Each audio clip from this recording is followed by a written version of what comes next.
Good morning, dear students. My name Japinder Ve from Asamara School. Today we are going to continue Standard 9 Science, chapter number 2. Is matter around us pure? Are you ready? Okay, then welcome all of you, and we are going to start our today's topic 2.2.1 concentration of solution. Concentration of solution. Concentration of solution को हम आज दो video में divide करके आपके सामने रख रहे हैं और आपके साथ मिलकर इस पॉइंट को डिस्कस करने जा रहे हैं. I hope so you understand very well और अच्छी तरह से आप इसे सीखने की कोशिश करोगे. Dear students, do you know what is a solution and what is a component of a solution?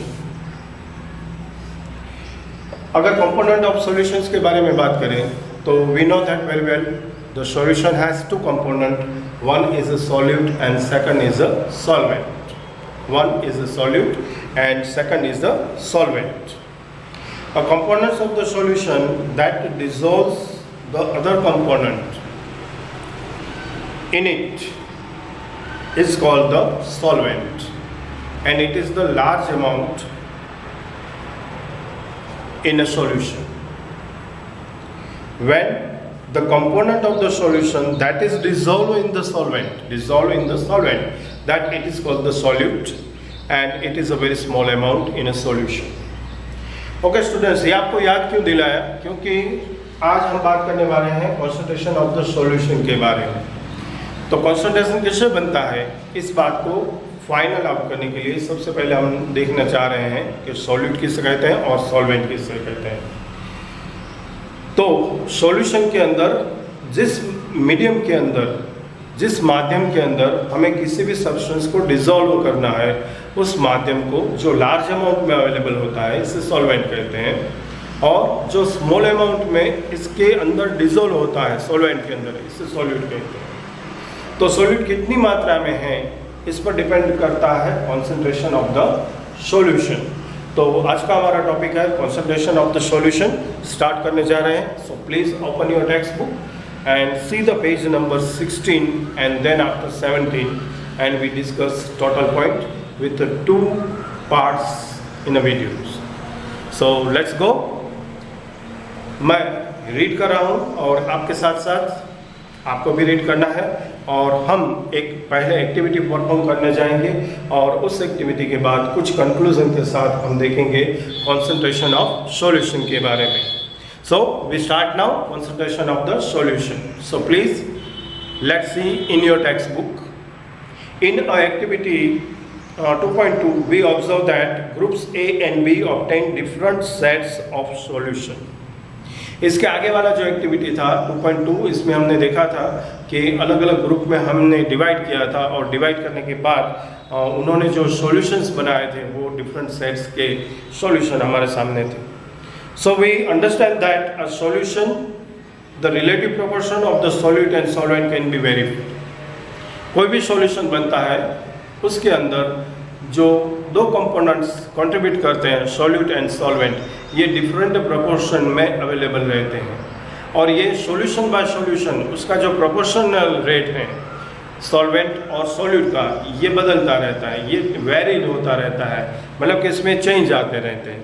So depending upon the amount of solution present in a solution, तो जो सॉल्यूशन है इसके अंदर इसकी अमाउंट कितनी है सॉल्यूट और solvent की, या फिर इसका प्रोपोर्शनल क्या है, इसके बेस पर प्रेजेंट सॉल्यूशन में it can be called the dilute, concentrated and saturated solution. तो इस हिसाब से सॉल्यूशन को हम 3 पार्ट में डिवाइड करते हैं depending upon the amount of solute. Solution के अंदर सॉल्यूट की अमाउंट कितनी है इसके बेस पर हम इसके 3 पार्ट बनाते हैं, dilute, concentrated and saturated solution. ये 3 टाइप के सॉल्यूशंस बनते हैं, जिसमें concentrated and dilute are the comparatively terms. कहने का मतलब ये है कि डाइल्यूट सॉल्यूशन या फिर बात करेंगे कॉन्सेंट्रेशन सॉल्यूशन की। ये दोनों टाइप के सॉल्यूशन है, ये कंपैरेटिवली है। किस बेस पर? तो यहाँ पर हम जब एक्वस सॉल्यूशन फॉर्म करते हैं तब एक्वस सॉल्यूशन बनाने के लिए इसके अंदर वाटर एज अ सॉल्वेंट होता है, और वाटर के अमाउंट जो है, large amount of water available in the solution, how much amount available in the solution, इसके बेस पर हम इसे डाइल्यूट या फिर कॉन्सेंट्रेटेड सॉल्यूशन कहते हैं, और इसलिए इसे हमने कंपेयर्ड टर्म कहा है। So dilute and concentrated are the comparative terms. In activity 2.2, the solution obtained by the group A is the dilute as compared to the obtained by the group B. तो वहाँ पर जैसे कि हमने आज के स्टार्टिंग में सबसे पहले बात की कि एक्टिविटी 2 में हमने 2 ग्रुप्स बनाए थे, 2 ग्रुप्स को सॉल्यूशन बनाने को दिया था और उन्होंने डिफरेंट शेड्स के सॉल्यूशन बनाए थे। इसमें ग्रुप ए ने जो कंफर्म सॉल्यूशन दिया था, ये सॉल्यूशन डाइल्यूट सॉल्यूशन था, और ग्रुप बी के पास से हमें जो सैंपलिंग मिला था वो सैंपलिंग कॉन्सेंट्रेटेड सॉल्यूशन की तरफ हमें ले जाता था। ओके, इस बात को और आगे समझने के लिए एक एक्टिविटी परफॉर्म करने जा रहे हैं। आपकी बुक्स के अंदर एक्टिविटी 2.3 टाइटल के साथ ये दी हुई है। तो सबसे पहले हम देखते हैं एक्टिविटी 2.3 को। So please once again read with me activity 2.3. Take approximately 50 ml of water each in a 2 separate beakers. 2 beakers लेने हैं आपको सेपरेट, और इन दोनों बीकर के अंदर 50 ml वाटर आपको प्योर करना है। Add salt in 1 beaker and sugar or barium chloride means BaCl2 in the second beaker with the continuous spring. क्या करना है आपको? एक बीकर के अंदर सॉल्ट लेना है और दूसरे बीकर के अंदर आपको शुगर या फिर बेरियम क्लोराइड BaCl2 लेना है। इसे ऐड करने के बाद आपको इसे स्टिरिंग करना है, मतलब के अंदर डिसॉल्व करना है। When no more solute can be dissolved, अब करना क्या है कि सिर्फ 1 टीस्पून ऐड करने के बाद इसे स्टिरिंग करके बैठ नहीं जाना है। स्टेप बाय स्टेप जैसे जैसे आपका सॉल्यूट अंदर डिसॉल्व होता जाता है, आपको अमाउंट ऐड करते जाना है। फॉर एग्जांपल, जैसे कि फर्स्ट बीकर के अंदर आपने सबसे पहले 1 टीस्पून सॉल्ट डाला, उसे स्टिरिंग कर दिया, वो डिसॉल्व हो गया। फिर से आपको 1 टीस्पून इसमें ऐड करना है, फिर से इसे डिसॉल्व करना है, फिर से एक बार करना है। ऐसे करते रहना है, तब तक करते रहना है जब तक सॉल्यूट इसमें डिसॉल्व होना स्टॉप हो जाए। दूसरे बीकर में इसी तरह से आप शुगर को लेकर या फिर बेरियम क्लोराइड को लेकर स्टिरिंग करते रहेंगे, और 1 बाय 1 अमाउंट है वो आप इंक्रीज करते रहेंगे, इसे कंटिन्यू स्टिरिंग करते रहेंगे। When no more solute can be dissolved, जब आपको लगे कि अब इसके अंदर बिल्कुल क्षमता नहीं है कि वो और डिसॉल्व कर सके सॉल्यूट को, तब आपको रुकना है और दूसरी एक्टिविटी की तरफ आपको आना है। क्या करना है? Heat the contents of the beaker to raise the temperature by about 5 degree centigrade and start adding the solute again. इसके बाद आपको क्या करना है? उस बीकर को आपको बर्नर पर रख के गर्म करना है, और जो आपका सॉल्यूशन बना हुआ था इसे रेज टू 5 डिग्री सेंटीग्रेड तक आपको इसे गर्म कर देना है, उसका टेम्परेचर रेज कर देना है, और रेज करने के बाद वापस वही प्रोसेस आपको कंटिन्यू करनी है। फिर से उसके अंदर, उस सॉल्यूशन के अंदर सॉल्यूट है, इसे ऐड करते जाना है, और तब तक करना है जब तक वो डिसॉल्व होना बंद ना हो जाए। ओके, आपको समझ में आ गई होगी पूरी एक्टिविटी क्या थी। 2 बीकर लेने थे, 50 ml वाटर लेना था, एक में शुगर, एक में सॉल्ट लेना था। 1 बाय 1 टीस्पून इसके अंदर ऐड करते हुए आपको इसे डिसॉल्व करते रहना था। जब आपको लगे कि अब ज़्यादा अमाउंट में डिसॉल्व नहीं हो रहा है, तब उस बीकर को बर्नर पर रख के, गैस बर्नर पर रख के, put on the gas burner and raise the temperature about 5 degree centigrade. 5 degree centigrade तक इसका टेम्परेचर रेज करना था। वापस वही प्रोसेस आपको करनी थी। 1 बाय 1 स्पून आपको इसमें ऐड करते जाना था, सम लिटिल अमाउंट ऐड करते जाना था, और देखना था कि कहाँ तक सॉल्यूट इसके अंदर डिसॉल्व होता है। ये एक्टिविटी थी। किस बेस के लिए? हमें फाइंड आउट करना है कि कॉन्सेंट्रेशन सॉल्यूशन में ज़्यादा से ज़्यादा कितनी अमाउंट डिसॉल्व हो सकती है। एक क्वेश्चन हमारे मन में इस एक्टिविटी के दरमियान आता है, is the amount of salt and sugar or barium chloride, it can be dissolved in water at a given temperature.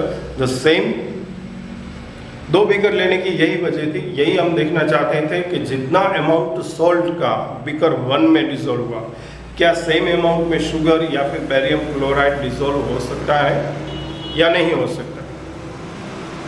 तो हमने क्या देखा, हमने यहाँ पर ये देखा कि at any particular temperature a solution that has dissolve as much solute as it is capable of dissolving and it's said to be a saturated solution.